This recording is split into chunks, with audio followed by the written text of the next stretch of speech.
it on. Paid the price on that block when I bled alone. I got God in my blood, my genetics strong. 2, 1. What's going on, everyone? Thank y'all for joining my live stream. It is awesome to be here. My name is your host, Robert Varela of the GodFearing Podcast. Thank y'all for being here. If you're here on the live stream or on the recording, I appreciate you, appreciate your time, and I appreciate y'all listening to what I have to say, pretty much, right? So, I want to get into it really quick. First of all, if you can, drop a like, drop a subscribe. It would be awesome. It means so much to me. First of all, Feliz Cinco de Mayo, my gente, my people, Mexicanos. It's Cinco de Mayo. So if you don't know what Cinco de Mayo is and you're a Mexican, go check it out real quick. Cause yeah, go check it out. You're a Mexican. Go check it out. If you do, great. If you don't, let's do it. So, well, I wanted to see what y'all think first of all about this tank top right here, man. This is one of a new God-fearing merch.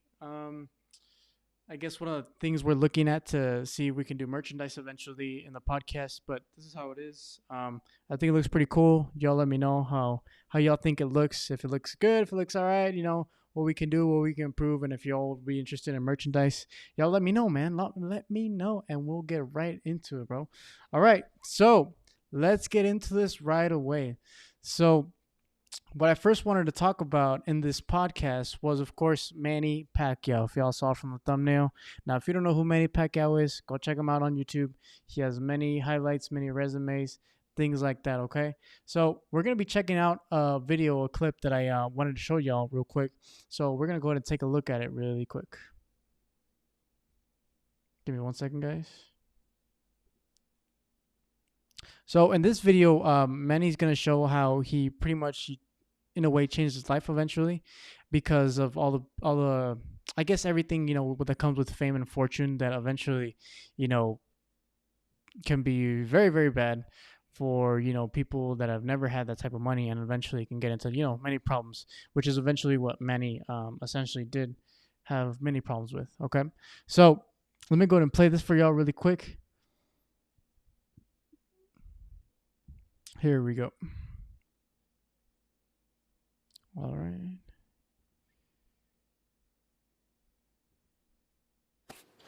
Well, 4 years ago, before that, my life is, I'm not really. It's like empty. Empty. My life is empty. Although I have money, I have, I can do whatever I want, but it's kind of empty in my heart. But there's a time come that,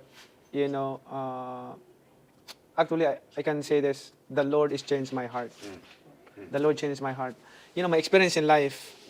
This is I'm excited to share to everybody that I had experience to hear the voice of God, and when I hear the voice of God, I'm just like melting. I feel like dying. Wow. Yeah, that's how big the voice of God. And I was in the middle of the forest and kneeling and crying, and asking for forgiveness to the Lord, and Lord forgive me, and then there's a light, a very. So one of the things that's very wow is because I have a very similar story to Manny. Well, not a similar story, but in terms of him getting on his knees and stuff, and it's very, very admirable that he would share this, in front of millions of people that share the exact same faith that he does, right? So, we can take a lot of this from him being saved and him currently being in so much admiration for his people in the Philippines because of his faith and because he's given so much to them. And I think one of the things that we have to understand is that even though he is a celebrity, he's not scared of sharing his faith, because we know that there are just so many that do have faith in a way, but either hide it or don't express it, or we just don't even know if they are, Christians, so to speak. So, let's keep going. White light and like a sun, very white, and then I want to look up and look the light, but I cannot. I cannot raise my head. Wow. And I'm kneeling and bowing, face on the ground, and crying to the Lord, Lord forgive me. And then after that, I hear the voice of God, and son, why you leave me? Why you keep away from me? Because in that time, um, Pause it real quick.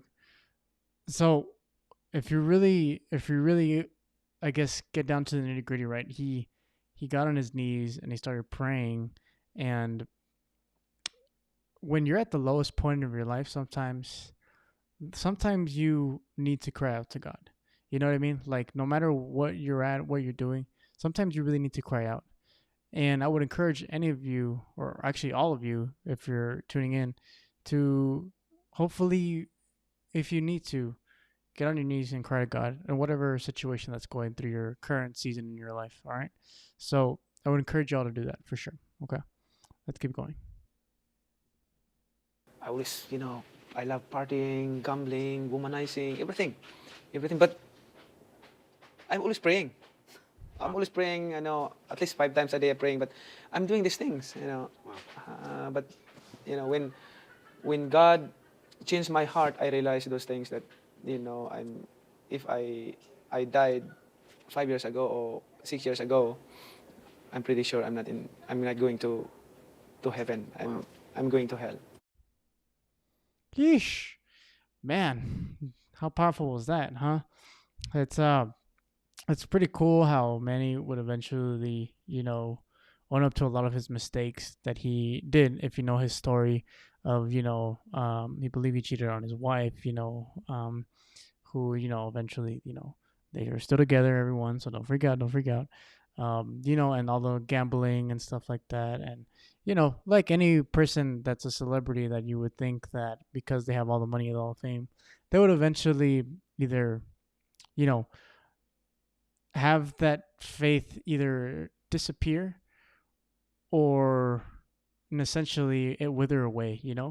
And when we understand that, it's just like, man, are they going to know where they were from, how they grew up in their faith? Like, there's so many people, right, that we understand can either be at that lowest point of their life and actually not even do anything with their faith, right? They just either go down the wrong road or they mess up. They mess up even harder than they did, right? So, anywho, I want to show you all one more clip really quick so you can just see how he testified more about this in his faith really quick, guys. Okay, let me go ahead and pull it up real quick for y'all.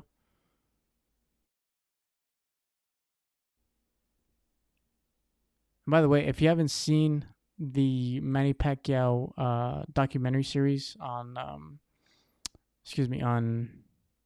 Netflix, I believe. I'm not sure where it is. No, I'm not even sure where it's at, guys. Yeah, just go ahead and look it up, and you should be able to find it somewhere. But anyway, let's play this. What do you want us to know about your life and your faith and your journey with Jesus? The Lord has changed my heart. The Lord changed my heart. My experience in life, this is, I'm excited to share to everybody that I had experience to hear the voice of God. And when I hear the voice of God, I'm just like melting. I feel like dying. Wow. Yeah, that's how big the voice of God. I was in the middle of the forest and kneeling and crying and asking for forgiveness to the Lord. And Lord, forgive me. And then there's a light, a very white light, and like a sun, a very white. And I'm kneeling and bowing, facing the ground and crying to the Lord, Lord, forgive me. And then after that, I hear the voice of God. Son, why gambling, womanizing, everything. I really believe that only God can change our heart.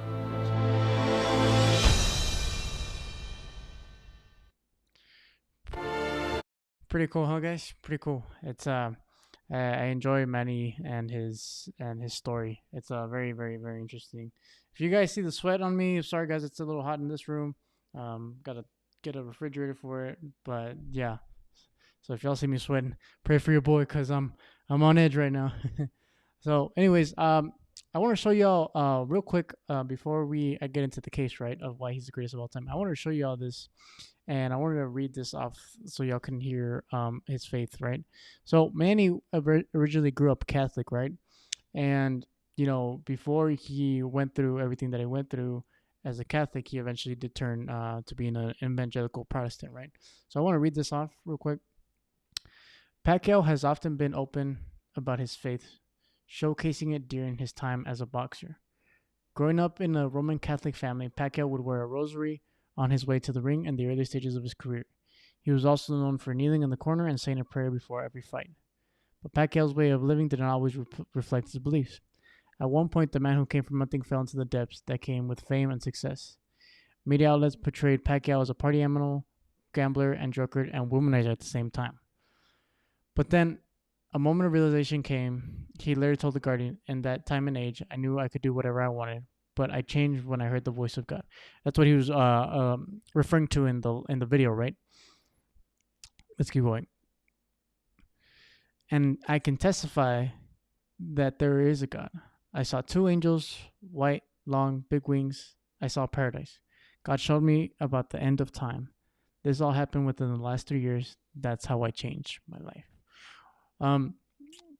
Really, really admirable, right? That, he would eventually come back to the faith after all the baggage that he was dealing with, outside of the ring. And, I'm pretty sure you in your personal life, you can attest to something similar, right? Where you've had the same things where you can't find the answer to life, or you can't find what you're looking for or what you want, because eventually you get tired of being in that life, not because, the life isn't good, but because, there's something more, something bigger than yourself, right? And of course, that is Almighty God, right? So Pacquiao was in his 30s when he said that God spoke to him in his dreams. 3 years after his dominant victory over Oscar de la Hoya raised his profile to superstar status in the boxing world, even after winning 15 fights in a row, including victories over Shane Mosley and rival Juan Manuel Marquez. Pacquiao told the other times that he felt empty inside and had considered suicide and would often cry himself to sleep. Guys, I'm going to be 100% real with y'all. If you get to this point, this situation where you have suicidal thoughts, your mental health is declining, or you just need someone to hear out or talk to, please get help. Please get help. It's important. If you need to contact me, if you want to contact me, the link will be down in the Instagram page. If you want to talk to me personally, I can definitely more than likely help. But if it's not me, guys, get a professional counselor, get someone that you trust, friends, family, whatever it is, so you don't get to this point of suicide, right? So let's keep going. In a recent interview with Tony Gonzaga, he said, "I asked myself what I should do. Lord, am I not worthy? If I could just turn back time and undo all I've done against you." Then Pacquiao said he read the book, The Purpose-Driven Life, and his Bible, and decided to change his life, repenting for his sins. Yeah, let's go. So eventually, Manny, now he's very representative of his faith. If you've seen him, before he retired, when he fought, he did have a bunch of shirts, Christian-driven shirts in the back where he said, "Jesus is the Lord," pretty cool shirts like that. And, and he professes his faith, pretty often, right? And, you can see even in his Instagram page, right? So that's pretty cool. Well, anyways, so now I'm going to get down to the nitty-gritty. Why is Manny Pacquiao the greatest of all time? Well, I want to show y'all something really quick. It is from Max Kellerman. If y'all know who Max Kellerman is, he is a boxing insider who has done so many boxing analysis and boxing fights in HBO Max as a commentator and things like that, all right? So we're going to go ahead and get into this really quick so y'all can see why he has a case. I'm going to let the video play so we can see that. And then I also have my own facts and my own statistics as to why he is the greatest of all time. All right. So here we go. For greatest fighter, pound for pound, who ever lived. Think about, by the way, I don't think he wins that argument. Sugar Ray Robinson is safely ensconced in that position. But Henry Armstrong, Muhammad Ali, Harry Greb, Sam Langford, Floyd Mayweather, Pernell Whitaker, whoever else you want to mention. Put Pacquiao's resume up to those guys. Bill James, the great baseball sabermetrician, had a way of ranking baseball players that I came across as a kid and thought, that's really smart. You have to rank them at their best and then also over the course of their careers. Because when you have that argument, are you talking about who accomplished the most or what heights did they reach? What peak did they reach? Take either for Pacquiao. Take his peak. Was it at 140 pounds when he obliterated Ricky Hatton, Miguel Cotto, and then Oscar De La Hoya, though that was at 147? Was that Pacquiao's peak? Because remember, that's when the Mayweather-Pacquiao hype actually reached fever pitch. Oh my God, these are two of the best fighters we've ever seen. And they're both in their primes, in the same weight class at the same time. We have to see that fight. So Pacquiao's peak was just about as good as anyone in history. Now, I'd have favored Mayweather back then. He's the naturally larger fighter. And that's the point. When you talk about pound for pound, if a fighter moves up out of his natural weight class and can still compete with the best who ever did it, what does that mean about the quality of that fighter's prime, pound for pound? And then when you look at the career accomplishments, Pacquiao as a 40-year-old just beat, as I mentioned, the third best welterweight in the division, except really Pacquiao's the third best welterweight in the division. But do you realize he turned pro as a 16-year-old pro? Not even 5. Guys, turning pro at 16. How many people do you know turn pro at anything at 16? Let alone boxing. Let alone boxing. How many do y'all think that even actually happens in any profession? For him to be able to do that at 16 years old, think about it. What were you doing at 16? I remember what I was doing at 16. I was going to school, playing sports, and that's it. This man turned pro at 16 years of age. That's just insane for you to think about. Think about it. Like, for him to turn pro at 16 and to eventually keep going past 40 years old. And for you older fellers that are watching, I'm pretty sure y'all can attest to, it must be really hard to just get up in the morning when your body's pretty messed up at 40 years old. Am I right? Not to offend any of my 40-year-olds out there, but, you know, what's true is true, all right? So let's keep going, guys.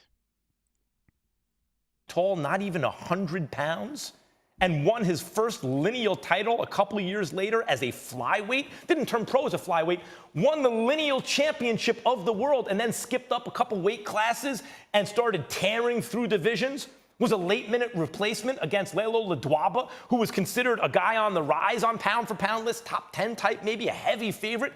Pacquiao destroyed him in such a way, we wondered, what could he do against Marco Antonio Barrera? Well, let's not get ahead of ourselves. Barrera may be a little long in the tooth, but he's still one of the best ever. Pacquiao, what he did to Barrera was scary, the way he dominated Barrera. Guys, go watch that fight.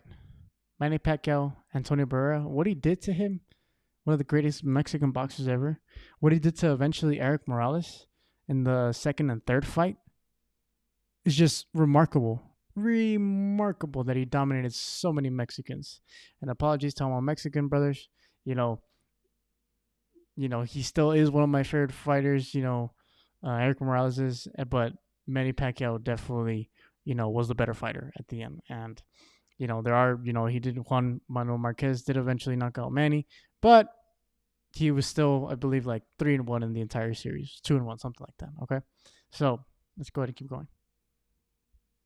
It's the kind of fight that I'll never forget watching.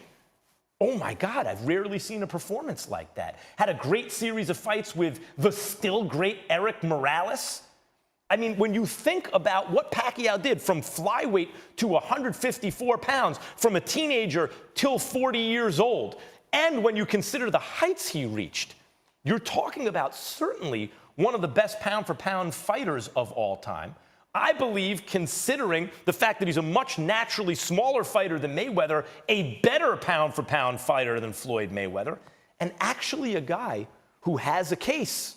Whether you think he'd win it or lose it, he has a case. He could submit his resume and say, I want consideration as the best fighter who's ever lived. Thanks for watching ESPN. All right. So there you go. So now let me go ahead and make my own argument. All right. as to why he is the greatest of all time. All right, so let's get into this really quick. Let me go and put that. So I wrote this down, right? Manny Pacquiao is the only 8-division world champion in the history of boxing.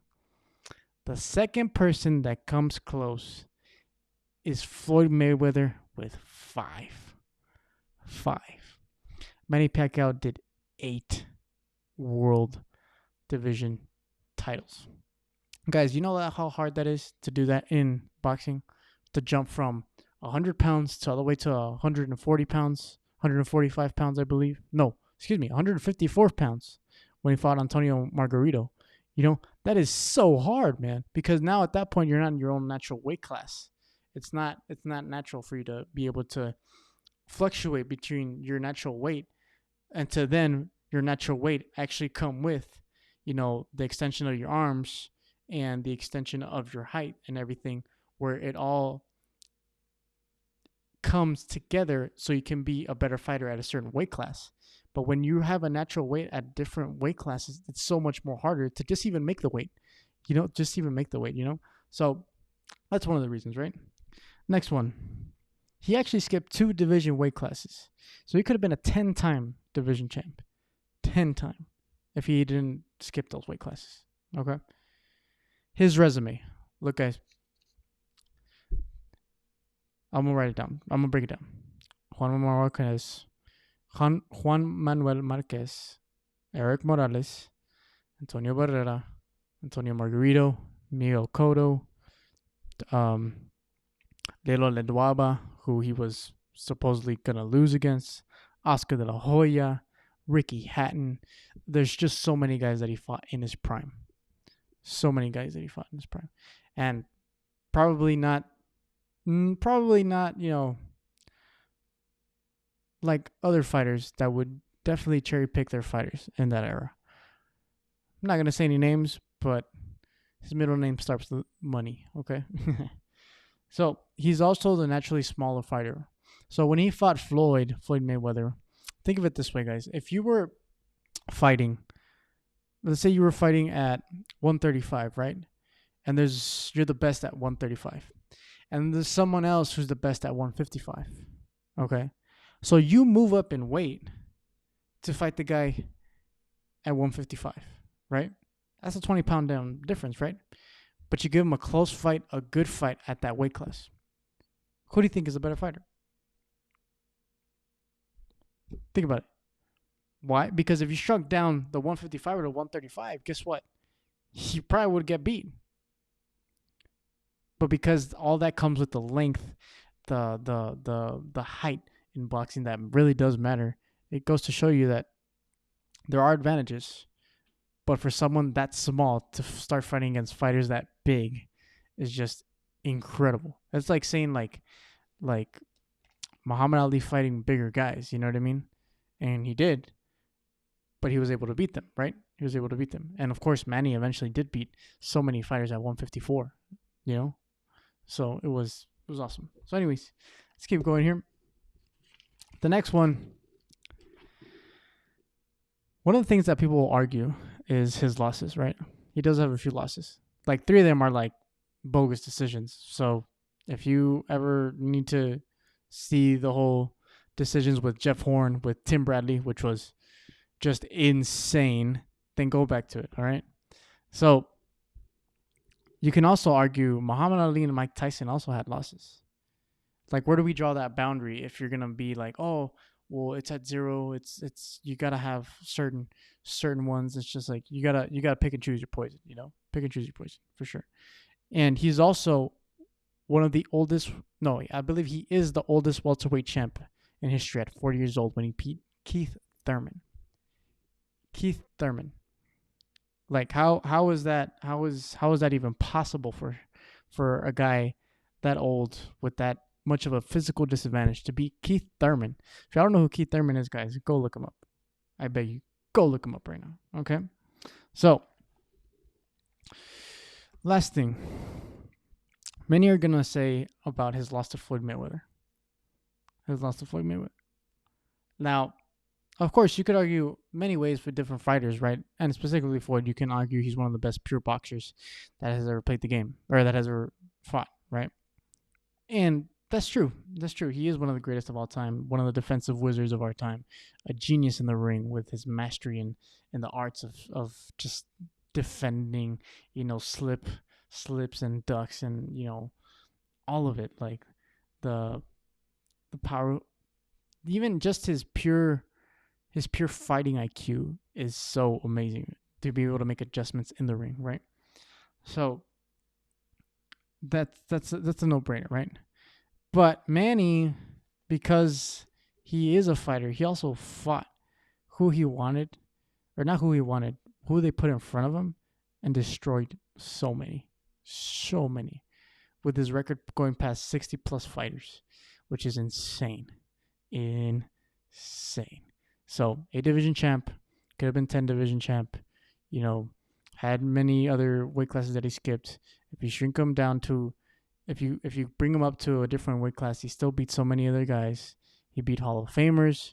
He beat so many people that he was not favored against, like Oscar De La Hoya and people like that he did demolish eventually. So his peak is one of the greatest of all time, and that's why I believe he should be considered. And to me, he is the greatest of all time. Alrighty. So there's two of y'all in here. Man, if y'all want to ask me any questions before we end this live stream, it is one of the shorter ones. So y'all let me know if y'all want to get into it with me really quick. Ask me any questions y'all want. And if not, so I can go ahead and end this live stream. So, hello. Hello, yes. Galindo, that's me. Good to see you, brother. Ask me a question if you have one, bro. Go ahead. Let's see. Who is this? Who is Whizzle Bro? Who are you? Oscar De La Hoya is the GOAT. If you think Oscar De La Hoya is the GOAT, yeah, I question your boxing knowledge. Let's just put it that way. So any questions, guys, before we get out of here? Any other questions before we get out of here? Just give me one or two. And if not, then I'll go ahead and end the live stream. I'll give it a minute. And if y'all put in the comments down below who you think is the greatest of all time, let me know who you think is the greatest boxer of all time, and we can go ahead and debate that, all right? So who's the greatest boxer of all time according to you guys? Who do y'all think is? Let me know. Any questions, guys? Any questions about anything?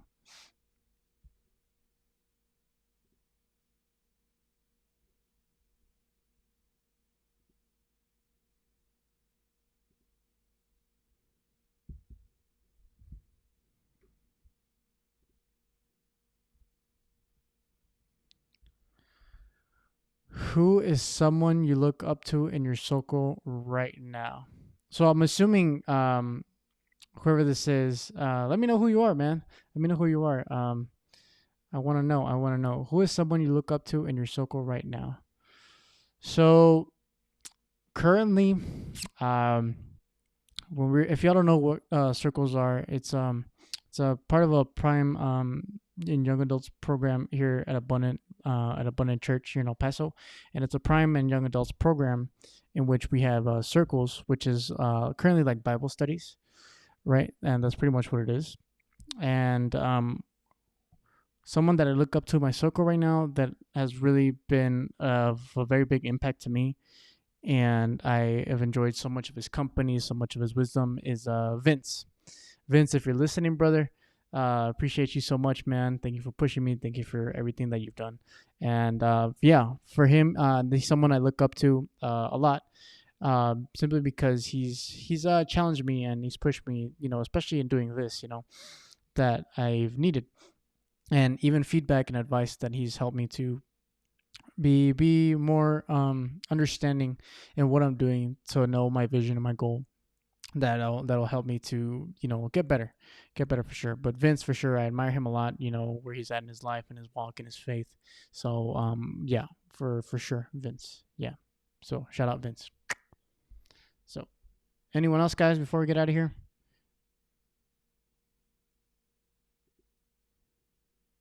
anyone else? There's 2 of y'all in here. Let me know. Let me know. And this will be going straight up to the YouTube page. So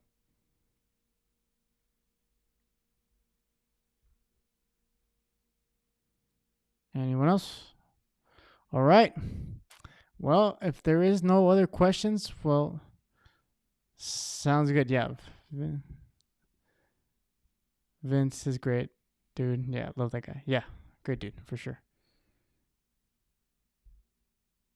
Any other question, bro? Alrighty. Sounds good, everyone. So thank you all for tuning in on this very, very short. Oh, excuse me. Last question. Tell us who you want to be in 5 years. Great question, man. Great question. So for me personally, I do have some ideas of who I want to be. And I think one of the important things for me right now is to be able to influence people, and to be able to influence them my age, be able to influence them, people my age, and to be able to help them to, in a way, gain better perspectives on life and their faith and in their walk and just in general life, because there's just so much help and so much need right now, and without people helping, or without people, in a way, having other people to look up to, it's just going to get even worse, man, with so much stuff that's going on right now.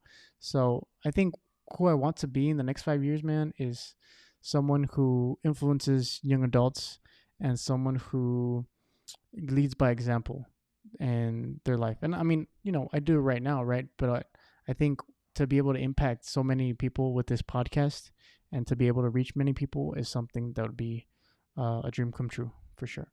So, alrighty. So that is the last question. Thank y'all for tuning in to the God-Fearing Podcast. I am the host, Robert Varela. It's good to see y'all here today. Have a great rest of your day. Take action and become God-fearing. Let's go.